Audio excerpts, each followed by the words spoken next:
ಮುಂಡಗೋಡ ನಗರದ ಬಂಕಾಪುರ ರಸ್ತೆಯಲ್ಲಿ ವಿವಿಧ ಹಿಂದೂಪರ ಸಂಘಟನೆಗಳ ನೇತೃತ್ವದಲ್ಲಿ ಪ್ರತಿಷ್ಠಾಪನೆಯಾಗಿರುವ ಹಿಂದೂ ಮಹಾಗಣಪತಿ ನಿಮಿತ್ತ ರವಿವಾರ ಸಾಂಸ್ಕೃತಿಕ ಕಾರ್ಯಕ್ರಮಗಳು ನಡೆದವು. ಈ ವೇಳೆ ಡಾಕ್ಟರ್ ಗುರುಲಿಂಗ ಸ್ವಾಮಿಗಳು, ಅಕ್ಕಿಮಠ ಅಗಡಿ ಇವರಿಂದ ಆಶೀರ್ವಚನ ನಡೆಯಿತು. ಕಾರ್ಯಕ್ರಮದ ಉದ್ಘಾಟಕರಾಗಿ ಶ್ರೀ ರುದ್ರಮುನಿ ಸ್ವಾಮಿಗಳು ನೇತೃತ್ವ ವಹಿಸಿದ್ದರು. ರಾಷ್ಟ್ರೀಯ ಸ್ವಯಂ ಸೇವಕ ಸಂಘದ ಗೋಪಾಲ್ ಅವರು ದಿಕ್ಸೂಚಿ ಭಾಷಣ ಮಾಡಿದರು.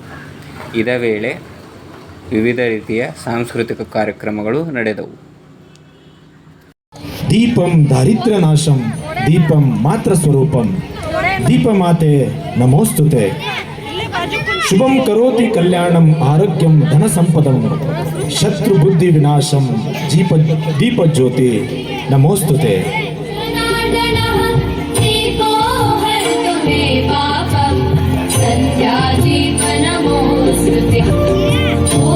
ಗಮಯ ಮೃತ್ಯೋರ್ಮ ಅಮೃತಂಗಮಯ.